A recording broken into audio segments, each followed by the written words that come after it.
Welcome to the Atlas Show, guys, where the best in e-commerce share their strategies, failures, and wins so you can fast track your journey on Shopify. Today, we have the pleasure of talking to Ben Facciani, who started dropshipping about 6 months ago and has done over $250,000 in just the last 2 months. A very inspirational and relatable story to many of you who are new to the dropshipping space. So I think this is going to be an amazing podcast. So welcome, Ben. Very nice to meet you. So. Thank you, Brandon. Thank you for having me. I appreciate it. Yeah, of course. So to kick things off, obviously, you are new to dropshipping in a sense, having only started like 6 months ago and having seen the results you have, like $250,000 in the last, 60 days is very impressive. First, just tell me, your story. I think there's a lot of new people watching this who are fairly new to dropshipping. And so, just curious to know what your story is, how you got into it. And Yeah, of course. Yeah. So, as Brandon mentioned, my name is Ben Facciani. I started organic dropshipping and then moved into paid ads just about over 6 months ago. But I was doing organic for a few months before that. And when I started ecom, I don't know what happened, but I decided I would record all of it. I had always seen, successful people like Hormozy or Becker, and I looked up to them, but I never really got to see them film all of it. So I decided I would film literally every single day until I was extremely rich. And so I started with organic dropshipping, going through the motions. It was honestly, can I swear on here? Is that fine? It was kind of hell. Yeah. It was kind of hell. Organic was kind of hell. Like I would wake up, I would work 12 to 16 hours a day. I was in college, and I hated organic dropshipping. You would scroll on your little burner account and try and find a product. You try to be the first, and then you would. It sucked. But anyways, I made my first money, I guess, in ecom with organic dropshipping. I was selling this little jar. It was like a Bible jar, but it was in Spanish. So the first ever money I really made in ecom was from people who spoke Spanish. It was literally like I would get this jar, I would do these little hand movements, and I'd pull it out and I'd open it, and it was a jar in Spanish. I didn't know what the hell it said, but it sold. So I did like $3,000 or $4,000 in revenue there, at like 50-60% profit margins, and I was just like, I just want to go to Facebook. So I went to Facebook ads and I didn't look back. That first month on Facebook ads, I did $16,000, I believe, in sales. I made a YouTube video about that. And that was like, I guess, my first real taste of like ecom and scaling, or at least what I thought was scaling. And then I had a dry spell for the next few months. I kind of went through hell on YouTube. I got banned on Shopify. I got banned on Meta so many times. I had all these payment processing holds. And for literally months, I was just losing. I would have a small little win and then I'd just lose. At one point, I have, or still have, $20,000 in payment processing on Shopify.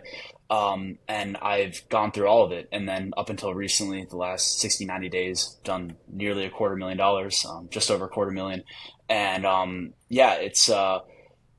it's been a wild ride, and I'm glad that I've been able to record it on YouTube for people to watch and look back at, because it has not been easy this far. Yeah, no, seriously. It is a crazy thing to think about. Like when you hear about dropshipping for the first time, you're like, oh my God, like it seems so easy, like find a product, sell it. I never hold any inventory. But then you realize, like, just like with any business, there's so many moving parts and things that you overlook, like payment processing holds. Like I've been there. I think everybody's been there. Then just the unexpected. So like, oh, your ad account gets shut down. Okay, now you're trying to figure out how to get it reactivated with a Facebook support rep for like 5 days. You're not making any money, So there are a lot of those issues. I think most of it is like just, I don't know, being able to overcome them, which it looks like you did. But yeah, like going back, so obviously you ran into kind of all these problems, but like it seemed like, was it your first product that started really popping off? As in, that's what made you realize, holy shit, like dropshipping could actually like change my life in a sense. Dude, yeah. So I always knew it would work out. I don't know what happened, but at one point my brain kind of switched. Again, I was a freshman in college. Right before I tried doing ecom, I tried creating a clothing brand. If anybody's interested, looking it up, look up Fusion Force BJJ, as in Brazilian Jiu Jitsu, on TikTok. You're going to see some of the worst ad creators you'll ever see in your entire life. But I tried combining my passion of anime and Brazilian Jiu Jitsu, which is a martial art, into one thing, and that flopped horribly. I didn't make a single online sale. I sold it to a few people at my local gym, and dude, it was so bad. And so organic, like making money, the first time I remember I got my first sale, there's a YouTube video on that too, dude. I was just so happy. It was probably like honestly a top 5 moment in my life so far, because it was just such a canon event, the first sale. And making money in December, although it was only $16,000 revenue, maybe 17,000. It wasn't that much profit margin, but it was enough to the point where I was like, oh my God, like this is possible. Like you can actually make money in ecom. So that was my first real taste of making money. It was December 2024. Before that, I had always tried different business models, probably like a lot of people watching this video, going from drop shipping and then thinking, oh, branded drop shipping, and then doing high ticket affiliate marketing and doing a clothing brand and doing all these things, copywriting, thinking that you're going to be the next biggest copywriter, whatever. I tried all these things in high school, and I would do it for a month and then I would just give up. And I think the thing that made me, I guess, somewhat successful, I'm by no means successful yet, but somewhat successful thus far, is that I just decided to stick to one thing, and it was dropshipping. So yeah, December 2024 was like really the first time I had made money online. It's crazy. No, that's honestly awesome. Like very inspiring. I've talked to a lot of a lot of entrepreneurs, especially in the ecom space, and everybody kind of has a different story. Some people struggle for so long, and then finally they get one winner, and it's like, oh my God, they're doing hundreds of thousands of dollars a month. Then other people, see the taste a little bit sooner, a little faster, and then it's like go through that dry spell, and then they end up Yeah. figuring out again. I think that kind of leads into like my next question is obviously you had that, few month period where it was like, man, I'm just struggling. I'm testing products. I'm doing this and that. So from when you first started to where you're at now doing, $250,000 in 60 days, which is crazy. Like what was one of the, I guess, one or two of the core things that you learned that you kind of changed to like get the results that you're looking for? Was it ads? Was it creatives? Was it copy, website? What are the two things that really stand out at you that are like, the holy shit's like, oh my God, I can't believe I didn't realize this earlier. Like what were those Yeah. two things? So I think there's a few things. If we're talking drop shipping specifically, so first I think there's philosophy and then there's drop shipping. I'm gonna go into the philosophy aspect first, and that it's you have to earn before. I mean, you have to learn before you're going to earn. Every time you lose money drop shipping, let's speak drop shipping specifically here, right? Every time you lose money drop shipping, you have to learn from that. It's pattern recognition. It's like a video game, okay? Like if you want to, play CS:GO or Valorant at the top level, then every time you die, you have to recognize why you died. It's the same concept here with drop shipping, okay? You tested this product and maybe you overlooked this concept. That's why you lost money. You have to understand that. You have to learn from that, okay? And so I think I was doing that, but I was also spam testing products at the same time. Now, moving into dropshipping, I think the two most important things in all of dropshipping right now, other than your product itself, is going to be your offer and your creatives. Okay, I am a rookie, and so I remember watching videos of people way back when, 2, 3 years ago, where they would do ABOs and they'd do specific targeting interest. Whereas today, it's you make the creative and Facebook decides who to show it to based off of the specific angle that you're targeting, right? If you can target this very specific person in your mind who would want this product and target a completely different angle, and that person will buy it if you give them a congruent offer. So I think creatives are the new, form of targeting. It isn't, put in, let's say we're selling the Christian jar. It isn't putting in an ABO and then putting Christianity, if you can even target Christianity, as the interest. It would be creating literally, the ad and then forming it towards that specific person and really trying to dial in your creative side. And then also learning, pattern recognition there. Okay, this ad I made didn't get spend. What was the problem with it? Was there anything, different between my top spending ad and this spending ad? And then also I think the most, breakthrough advertising part for me thus far has been market awareness levels and understanding that, if you're targeting someone at the top of the funnel and the bottom of the funnel, it's going to be a completely different awareness level, like literally. I know a lot of beginners will be watching this, but you should really understand market awareness levels when you're dropshipping, or at least, let's say you're a month in, you've been learning other things, and now you want to learn about market awareness levels. That's the biggest thing for me, because I can actually create literally a funnel from the ads and then create a funnel on the website. And if those two are congruent, you're going to get, good margin. You're going to make fucking money. Sorry for swearing. I need to figure that out. I totally agree. I think everything you mentioned there, like, first of all, the education point is huge. The biggest thing in winning as an entrepreneur and like going into this process is the constant state of learning. Like, there's always something new to learn, adapt, improve, no matter what level you are as an entrepreneur. So first of all, yes. And then second of all, yes, I totally agree. Like, the marketing, the creatives are the most important thing. Like, and then understanding your ICP, which we talked about too in the last podcast that we did, was really people's lack of really developing the ICP and the exact consumer that is going to be buying their product, and knowing everything about them, their pain points and all that stuff, which helps you develop a better offer, better angle, better sales messaging, better creatives. So, and then obviously like the funnel process too, like how you talk to somebody who has no idea who you are, your product or anything, is very different from somebody who's already seen your ads, been to your website, and then decided not to purchase. So I think, what did you read any like marketing books or, Dude, watch any videos or? So I tried reading books, but so I read like the 7 Habits of Highly Effective People before I started ecom, and then I realized I'll read a book and it'll be in and out. So like I'll think about it for 2 weeks and then it's just out the other ear. I've heard of Breakthrough Advertising as a book. I think it's by Eugene Schwartz, but I haven't ever read it. I would watch videos and then actually try to implement them into my life. So I remember learning about market awareness levels was so interesting to me, because I thought about my YouTube, and I can even, I guess, use this video as an example. So there are a lot of people who are extremely unaware of me watching this video. Most people watching this podcast know who you are. They know Atlas, they know Seb, okay? But they may not know who I am. They're extremely unaware, okay? And so that's the very top of this funnel. Think about a funnel that, goes down. They're at the very top of this funnel. They've never seen me before. They've never seen Ben Facciani.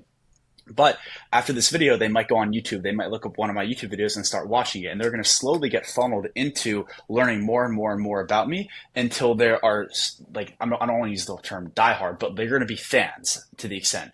And so if you can take that concept and put it into marketing, okay, this person has no idea. I hate saying the Bible jar. Let's do like a knee pain product, okay? Like, imagine a product that like solves your knee pain, okay? Like it massages or whatever.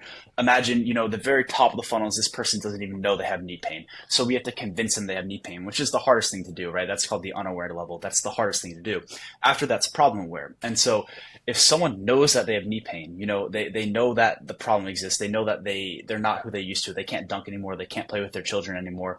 We have to kind of tap into the psychology behind that and, expedite that problem in their head, and then move into the solution. And then, okay, this is what you can do. These are all the alternatives. Then you can move into your product. Okay, position this product as the best one, and then move into the brand or the most aware. Okay, this is our offer. This is our brand. This is the offer we have going on today. Click buy now, click shop now. They go on your website, then they get funneled again. You can think of the website as a funnel in itself. The further you scroll down the website, the more we have to convince them. We have to have all these FAQs down here. In the middle of the funnel, we need UGC, we need testimonials, we need all these things back in the product. At the very top of the funnel, we need product images and we need the offer, right? So everything is a funnel. Everything in life, anything marketing related, it's all a funnel, from watching my YouTube videos to watching this podcast to selling a dropshipping product to going on the website to purchasing to even the email marketing in the post-purchase. Everything is a funnel. It goes pretty deep, but I like to keep it as simple as possible and just thinking about the 5 stages of awareness and then diving deep into all 5 of those stages. I couldn't agree more. I mean, everything is a process, like even signing up to use an app, like Atlas, right, for example, yeah, is a process. The learning phase is a process. How you found out about it is a process. I like to call it like touch points. So there's lots of different touch points with a customer, and then defining these touch points and then figuring out how you can optimize that journey. Like exactly like you said, like the structure of a website, your ad, at the end of the day, like if you're targeting somebody new, like people don't really care about the product. They care about the benefit and the outcome that they're going to receive from it. So it's like too many people will be like, buy my product, just focusing on like, here's the features, right? but Right. nobody actually really cares. It's about the benefits. Like, is this going to solve a problem for me? Then like the first part of your ad or creative or website should be like, okay, let's identify the problem, something that we both relate on. And then it's like, okay, here's a solution. Imagine feeling this way. Imagine having no pain in your knee. Imagine In being your able to knee, run around, play exactly. with your Yeah, kids, do all this stuff.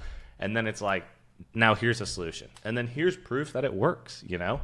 And it's exactly. like just this, I don't know, it's this way to kind of reel people in. Like, nobody likes being sold to. I think everybody can agree with that. So it's almost like Hmm. the best way to sell is without selling. And, you know, being able to like convince the person that it was their idea in the first place to like want to purchase your Exactly. product, you know? So, no, 100%. very, very interesting. I think, yeah, I mean, learning that is like the biggest fundamental. I remember when I went through that learning phase too in e-commerce, and I just really started to grasp the understanding of how deep this marketing kind of rabbit hole really goes. It And I goes, mean, yeah.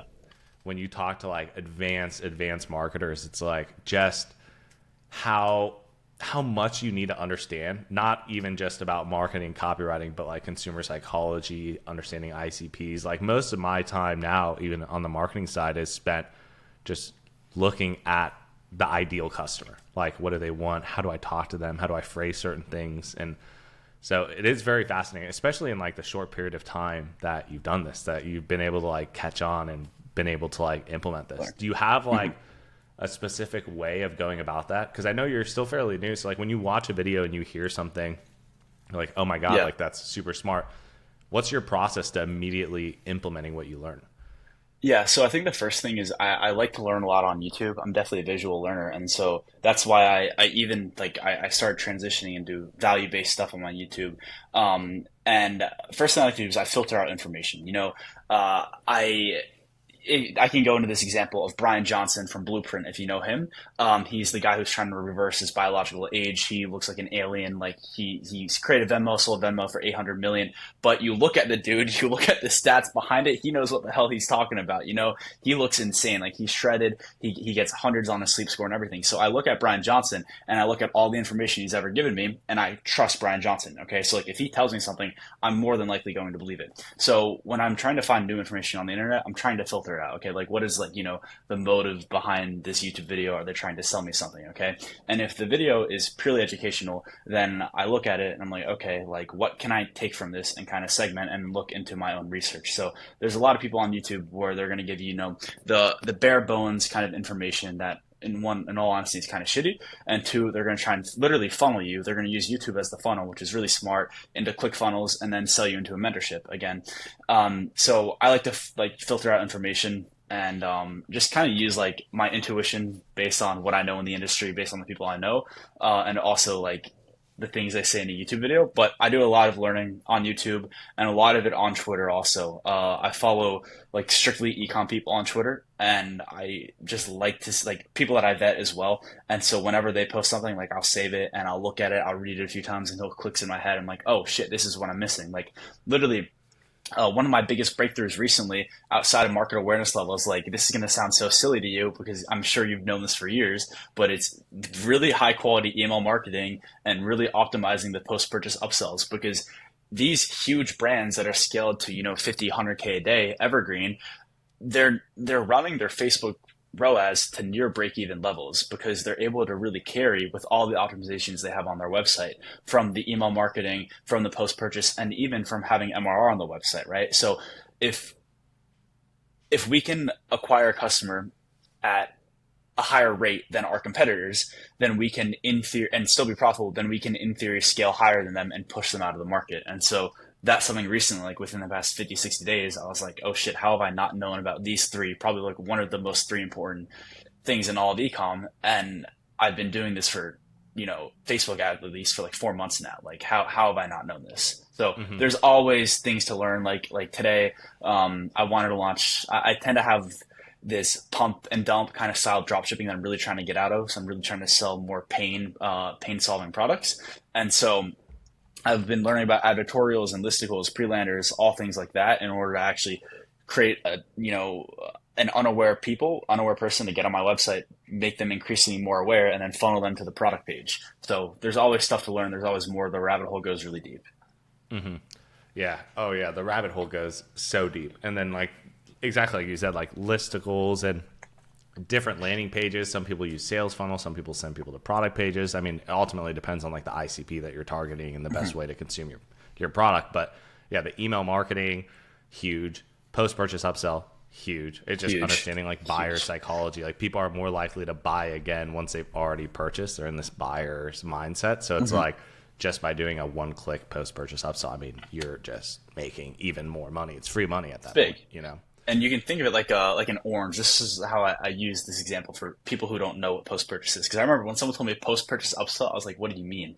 So literally, like imagine you have an orange here, okay, and you want to squeeze out all of its juice. You know, you want all the juice, you want all the money, and so like the post purchase, like maybe you squeeze a little bit out in the pre purchase, but you can squeeze all of it out and get all the fucking money if you're doing, if we're going for profits on the first purchase, then we want to squeeze out all of it on the post. So post purchase is big, email's big, all that's huge. Yeah, no, seriously. I mean, it's crazy, like just what you've been able to pick up on, especially in such a short period of time. But I know you brought up kind of like scaling and stuff like that. Obviously, if you'd agree with me, like scaling to like your first 10K a month is harder than scaling from 10K to like Oh, 100K a oh, month. You know, like significantly, yeah, yeah. So it's like significantly. for the beginners watching this who haven't hit that like 10K a month mark, what is kind of like your scaling method? And having seen a couple of products that have done fairly well for you, like when you're running ads, what are you looking for? That's like kind of telling you, okay, this might be a winner. And then how are you scaling? Like, are you doubling the budget every day? Like, what does that kind of method look for you? Sure. Yeah, so I would say it's pretty conditional, and I'll segment it into two categories real quick because I want to give the right information to the right person. I will say if you have money and you are liquid, you have a job, you're making money, okay? And I'd say you're allowed to go deeper into a product test. Okay. Like let's say you're testing, an extremely pain solving product and you want to test multiple different angles and you want to go, $1,000, $2,000 deep into that test alone and not see profits. I think that's okay. But that's for if someone has a lot of money and they're willing to go really deep into a product test. Now, for the majority of people watching this video that don't have a lot of money, they have a job, they're trying to save up, then I would say winners happen to win. And I mean, product, offer, creatives, when all three of those line up, it will win like literally day one. So like one of my most recent tests, literally day one, it was 2.5 ROAS and I just surf scaled. So surfing is like literally a wave. So you can think of that like your ad spend. Like let's say like this is the period of time and you're increasing your ad spend like logarithmically. I think that's the term. But I would double my budgets every 2 hours when I'm surf scaling. Now, for a lot of people watching this video, I wouldn't surf scale. Just increase it 20% every day until you get to the point where you're not above your target ROAS. Let's say it's like 2.5 for this example, or two. You increase your budget 20% until the point like, okay, you can't hold this ROAS and you need to make some optimizations. Surfing is really interesting though. I think when you have the combination of a winning offer, winning creative, winning product, you can surf like as soon as my DSL went past $500, I hit a 7K day within 48 hours of that most recent product test, and that probably would have been a day one thing because it was on a 500 DSL. So yeah, I think surfing is really strong. You can take market share, and especially if you're running a competitive product from like these product research tools that are low barrier to entry, surfing is really important because you want to gobble up all the market share while you can. And so yeah, when you're surfing, you double it every 2 hours. If it doesn't hold the ROAS, you half it, and at the end of the day, you put the budget back to that much you spent that day, and you increase the surf the next day. You keep surfing, but very complicated. Not necessarily complicated, but a little bit confusing. So if you're watching this video and you're a beginner, don't surf immediately. Like look into it a little bit. Yeah. No, I mean, I've definitely heard of the surfing concept. I've heard of a few people doing it. I know for a while it was working really effective on TikTok ads because I remember multiple people saying like TikTok ads, just surf these ads like every couple hours, like double your budget, as long as your ROAS is maintaining. Same. Yeah. I haven't. Do you also do that with Facebook too? Have you seen pretty good Yeah. results from Facebook too? Damn. Yeah. And Yeah. I So assume like you're out of the learning phase on the ads though to do that, or are you doing that while you're still in that learning phase it's on still Facebook? in learning. So I think when you increase by 20%, it will stay in the learning phase regardless. But if you're doubling budgets, it'll completely reset learning as well. Mm-hmm. And that's why like you have to like I set a timer every 2 hours, and I'm like literally stuck in my chair. I'm monitoring the ROAS. If it goes from like when you're surfing, you're gonna have a high ROAS at the start. Okay, like that's why we're Mm-hmm. increasing is because we want to see how low can we push our ROAS and still have a good margin. And so your ROAS will drop, but you just need to make sure it doesn't, drop to like a 1.5. Okay, of course, it depends on your break even. So, like a lot of people run their break even ROAS at a 1.6, which to me is a little bit silly. I like to run 5x markups at like a 1.25. That means when I'm at 2 ROAS, I can be at like 25% margin. But yeah, surfing works on meta. It's just, I guess, I don't want to say advanced, but it's like you need to know what you're doing, and you need to have a little bit more capital to play around with when you do it. Mm-hmm. No, no, very interesting. And I know you mentioned a little earlier in your journey, like right now you're kind of like not doing kind of like the pump and dump drop shipping method where you're scaling up a Mhm. product, you move on to the next product, you're constantly testing. And I know some drop shippers who are extremely successful at that, like just being able to identify trends in certain products that'll do really well. And then I have other friends who I feel like everybody starts drop shipping that way. Some people move away from it. Some people learn to optimize that specific method. For you, it sounds like you want to kind of shift more into like building an actual branded product. What Yep. does I know you haven't done that yet, but like in when you're looking at the future, how do you kind of see yourself making that transition? You know? Yeah, so I think it comes down to not selling seasonal or trendy things, because again, my most recent product, like it was a trend, and it was just kind of like the woman in the red dress. I was like, okay, like let me try, and then it worked out really well, right?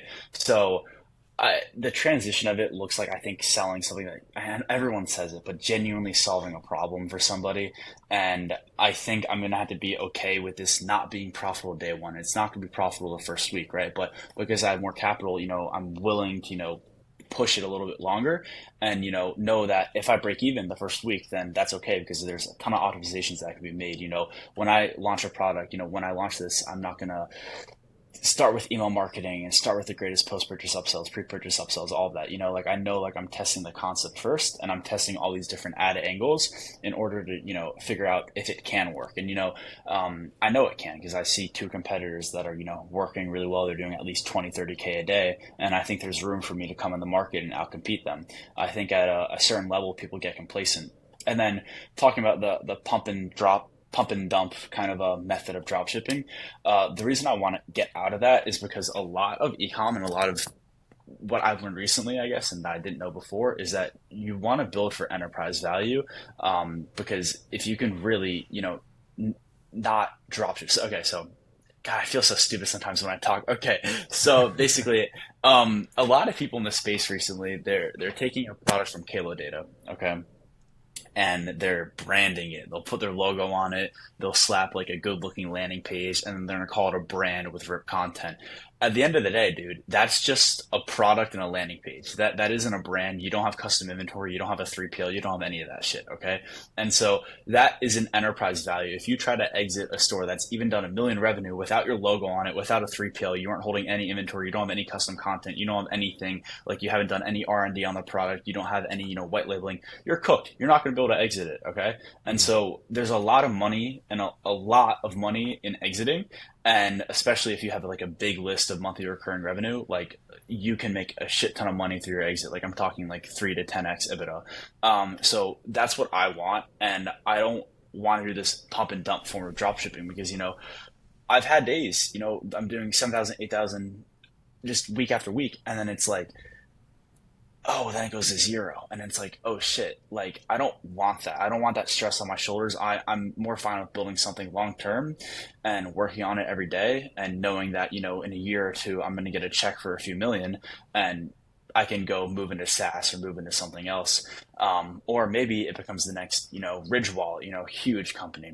And then also talking about the pump and dump drop shipping, I think a lot of people who do that are making money outside of just ecom. And I don't think people talk about this as much as I'd like them to. I think there's a lot of money in info. I don't think there's anything necessarily wrong with it, but I think a lot of people are making money by selling this dream of doing a pump and dump. They're showing you the 15K, 20K day, knowing that damn well the very next day they're going to be at zero because it's not scalable. And so I think a lot of people are doing this pump and dump. They'll make a YouTube video about it. They'll make a tweet about it. They're going to go sell $3,000, $4,000 mentorship. And that's how they're making the lump sum of their money because, you know, when you sell $4,000 mentorship, 100% profit margin. So I think a lot of people are making money with that. I don't think there's anything wrong with the info space. I think if you're selling a good product, you know what you're doing, then you should be eligible to do that. But I think a lot of people who are doing this pump and dump form of dropshipping are making money through affiliate marketing and through mentorships, through info, through all that. And so that's something I'm trying to stay away from. You know, I want the check for a few million. I don't want, you know, the 30 students at $3,000. You know, that's only 90K. 90K wouldn't really significantly change my life.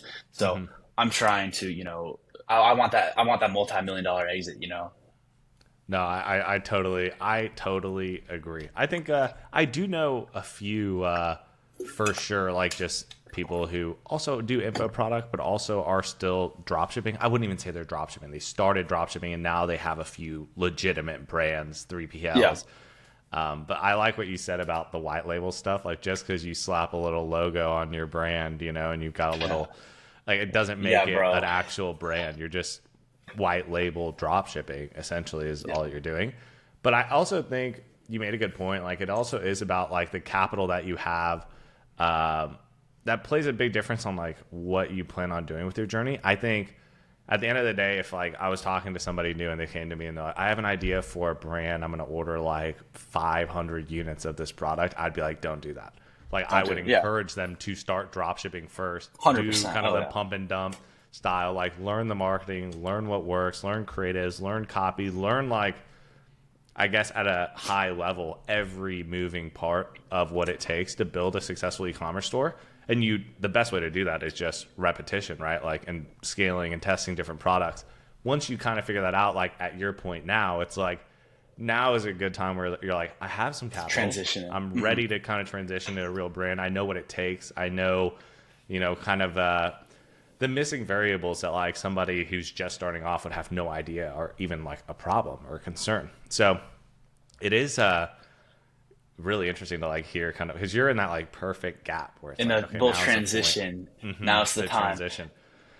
No, And very, I very 100% agree with you with the like person coming to you with the idea to start a brand. I would say don't. Like if you're new to ecom and you haven't done anything, like dropshipping is so great because it's low barrier to entry. You're gonna learn a ton of skills. Like you're probably not gonna make much money at the start. Like look at me, like I didn't make money for a little while. Like I first had my success in December. It took many months to start seeing something.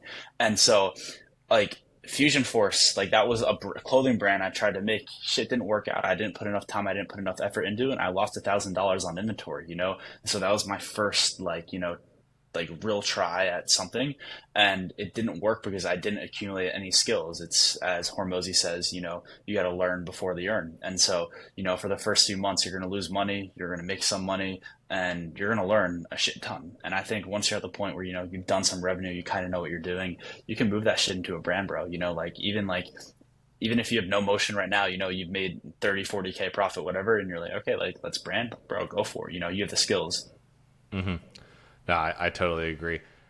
Something interesting too, just kind of segueing into, I don't know, different tools and things that you use. And obviously like AI has been a game changer, obviously like Atlas and kind of what we're doing as well. But lots of AI tools, lots of things now that even, you know, a few years ago, 4 or 5 years ago when I was dropshipping, it was like these things did not exist at all. Have you found like, what are kind of like your top set of tools, I guess, that you're using to really kind of propel your growth, speed things up? Obviously in the pump and dump phase that you were in, you know, what were you using to like increase your frequency of testing and kind of your process there? Yeah, I think the biggest thing is just literally ChatGPT. I mean, I haven't really experimented with other models. I know there's Claude. I know there's a few other ones, but I've been using ChatGPT since the month it came out. So I've been using it, I think, at least nearly 2 years. I don't want to be wrong on the timeline here, but I remember, if you know what the show Attack on Titan is, I was like, no way, this thing's real. I was like, write me an essay on Attack on Titan, and then it did. So I've just been using ChatGPT. I think that has been the biggest thing is it'll just cut, time. It's like I'll give it a thought. I'm like, what do you think about this? And it tends to always agree with me, which I don't like. I want someone to challenge my thoughts, but it's been really helpful for product images, I think, and for static ads, along with conceptualizing, ad formats. And then also, I think Atlas is good, for the ICP you guys are targeting. You're targeting beginner, intermediate people. I think it's really important because you don't need to spend 3 to 4 hours making a website anymore. That isn't the game. The website is the least important part. Speaking about funnels again, like I think the most important parts of ecom, other than your product, because you need the product to do everything else. You have your product, you need good creatives, and you need a really strong offer. Okay, the website I don't think is the most important part anymore, and so you guys shouldn't. You guys people watching this video, you shouldn't be spending 3 4 hours trying to make a website, trying to figure out how to change the add to cart color button. Like that isn't a big needle pusher. So I think if you're at the point, you're beginner, you're intermediate, you don't need to be spending 2 3 hours making a website. I would recommend using Atlas, and so ChatGPT, Atlas, I think those two are very strong. I don't really play around with any other things. Like people have talked about Claude for copywriting. It's nothing that I don't know, like I'm just a GPT fanboy. So yeah, I think those are the two only things. Oh, Canva as well. They have a little magic erase thing. That is Hmm. clutch. You need to take a logo out. You swipe right across it, bro. It's gone. So Yeah. yeah. No, I think with copy, I think that's the one thing that any AI model struggles with. I think Claude is definitely a better writer, but Gotcha. from a perspective of marketing writing, like how you would write a blog is very different from how you would do direct response copywriting on like a store, and understanding your ICP and talking in that tone and the tonality and how Hmm. you are messaging and angling your product is very different. I think any AI model is struggling with that right now. I think it's a matter of time until it gets better. But I Yeah. think something else that I've talked to other dropshippers and people using are like AI UGC, like AI Oh creators yeah. and Yeah. AI creatives and stuff for video. And the text to video models now are insane. Like Yeah, the Google VEO3 is unbelievable. I think people. So there are a few other ones. Like there's like I tried Icon, if you know what that is. I tried Arcads. I tried all those guys. I know Google VEO is really strong, but those tend to work for VSL ads, and a lot of the products that I've chosen to like sell again in my pump and dump form of drop shipping that I'm trying to get away from happen to be products that are really easy to sell. And so it's like imagine you see a time machine on your for you page. You're like, what the fuck? It's a time machine. Like I have to watch this video. And so like InstaPH, I did a case study on that pH adjusting lipstick. You're like, I've never seen this before. This is crazy, right? And so I'm trying to again move away from that, but I think Google VEO3 is big for people who are doing VSL ads, who are doing AI voiceover ads, any of those things. It's going to only get better. Like it's only going to get better. No, I agree.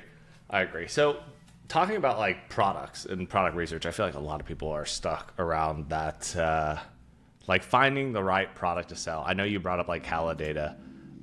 Is Mhm. that what you use for product research? Are you ad spying and seeing what's working online? Are you looking on TikTok? Like, how do you first go about researching to find a product, and then how do you kind of, I guess, check the boxes on whether or not this is a Sure. product that you want to pursue? Yeah. So there's a few ways I do product research. There's Ad Library, which is Facebook's like free native, form of like, is this ad, does it exist? Is it getting spent? And there's, a bunch of different criteria you can look up into Ad Library. I'm not going to get into the specifics right now, but Ad Library is one of them. Data is another one. And then I am trying to like create a product research tool that I like would genuinely use. So I'm not going to really speak about it until like it's done, but that's something that's been in the works, and like I want to make a product that's good that I myself would use. And then as far as the criteria goes, I think it's a little bit different now that I'm trying to move into a more of a pain solving product. But what I've always said in my YouTube videos is I like it to be instant and visual as like the first two things that like I like to see, because you got to think about the hook, right? The hook of the ad.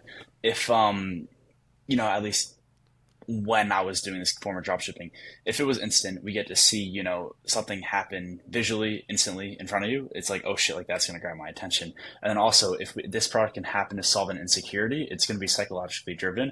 So in turn, it's going to solve a problem as well. So if we can solve, a girl's, insecurity of, let's say, having acne, instantly and extremely visually, we're going to have a product that is going to stop our scroll and we're going to need to learn more about it. And so that's some of it. And then also I like to sell a product that I know is going to be cheap to source. 1688 for those who are watching is the website to like, find products that are listed in the Chinese factories. So like people know about AliExpress, they know about Alibaba, but 1688 is literally the website that these private suppliers go to source products. And so whenever I find a product on like Ad Library, Kilodata, whatever, I'll save it, throw in a 1688, do the Yun to USD, figure out how much it costs, figure out how much it's going to ship you just using mental math. And then, yeah, it has to, hit some of that box, the box and the criteria. And then I'm trying to get away from products that are seasonal or trendy. So I used to like look on Google Trends, see if like right now GLP-1, if you know what that is, that's a huge trend going on. It's like fat loss, like kind of like Ozempic. And so GLP-1, I'm sure if you sold a GLP-1 thing right now, it would sell. The problem is there isn't much longevity in that unless you can be the GLP-1 guy. So trying to get away from the seasonality stuff, from the trendiness, but yeah, instant visual, psychological, and ideally cheap to source. Yeah, very, very informative, honestly. I think that's Sweet. huge value for people. Yeah, I think the trendy stuff, like especially if you're starting off, I don't think it's a bad thing, right? Like, I agree. Make some quick cash, get a couple quick wins under your belt. It's great to be able to like take advantage of trends, but yeah, eventually you hit a point where you're like, okay, I want something sustainable. Like you've learned the basics. You're like, okay, I want something I can scale long term, potentially exit, turn into a real brand. Something that has the compounding effect. Because like as an entrepreneur, it's like the more you work on one thing and stay focused, it's like, I mean, you'll make more and more and more money. It's not some linear growth that's exponential Right. at a certain point. So but you only get that effect when you're working on something that is long term. So totally agree with where you're at. I think really just one last thing, like if you could give one piece of advice to, the beginners watching this podcast, what would be that one piece of advice, especially coming from you who are like are more relatable to these people than some guy who's doing like $1 million a month, Yeah. If you give up, you're a bitch, I would say it's the biggest thing, honestly. You just need to fight, bro. It's not going to be easy. This shit is hard. I want to be the living proof of this is not like easy, but it's possible. Like I have gone through hell on my YouTube. I have gone 30K in debt. Like I have gone through it, bro. This is not going to be easy. You need to understand if you really want to change your life, it's going to take time. People like to romanticize the model, and you need to understand there are pros and cons to every single business model because this is so low barrier to entry. Anybody can do it. And because anybody can do it, it means it's going to be hard. Okay. So it's not going to be easy. I want you, if you're watching this video, like genuinely to understand that and to just push, like just keep your foot on the gas, learn, do pattern recognition, and think logically, use your brain. And yeah, I think pattern recognition is the biggest thing. And honestly, like if you give up, like you kind of suck. Yeah, that's Honestly, my thought. Yeah, no, very, very accurate. Nothing great comes from easy. If No. everything great was easy, everybody would have obtained it already. So it's like, And they like to think like, oh, he has it so easy, he got lucky, but you didn't see, the months and months and months of hardship that, XYZ person went through, like shit's not easy. People think that they can come into, drop shipping or copywriting or whatever and be the best. And at some point you're going to get humbled. I'm trying to think about, there's this scale, not scale, but there's this chart that I've literally drawn out one time, but, it's uninformed optimism, right? And then as you start your journey, you get this uninformed optimism of like, oh my God, I'm gonna be able to do it. And then you get uninformed pessimism and then informed optimism. And so it's like you have this literally like this up and down, and then you're down in the trenches, then you come out eventually, as long as you stick through it, you have to do enough inputs that it's literally unreasonable for you to not succeed. And yeah, you got to keep pushing if you're watching this, eventually it'll happen. hmm yeah, the highs and lows are definitely hard to deal with. I think for me, So even bad. it's like Yeah. it never ends either. So like everybody thinks like, oh, once I am making $1 million a year or this, or I'm at this Yeah. point, it's like it's gonna get easier. It doesn't. It's just the losses are even bigger. So it's Yeah. like I think for me, especially what worked best was just like you celebrate your losses and you celebrate your wins, you know, like, because you're never going to be able to only win. That's like, it's just not realistic, you know? It's just like maintaining that balance, you know? When you win, it's nothing crazy. When you lose, nothing crazy, you know? It's just like Yeah. consistency, dedication. But yeah, I think the first phase is hard because in the beginning you're like, oh my God, I'm going to do this. And then Hmm. shit sucks and you're like, fuck, like I hate my life, you know, like this isn't going to work, you know, but it's like just getting past that. It's just repetition, you know, like you keep going after something, you're obsessed with something, eventually you're going to get it, you know? Yeah. I think you have to find peace in the process as well, you know? Like if you literally come into it, like I don't know why I did this, but I came into it knowing that I wasn't going to give up. That's why I filmed myself on YouTube. That's why I wasn't scared of like my peers, my other people, you know, people's opinions of me. And I found peace in it. I was like, this is cool. You know, one day it'll work out. One day people will watch these videos and actually be inspired. So yeah, that's the one thing I would tell somebody. No, I think, yeah, very informational. Like, honestly, great work. I think there's a lot of Thank value you. in this. And yeah, it was great to have you on, Ben.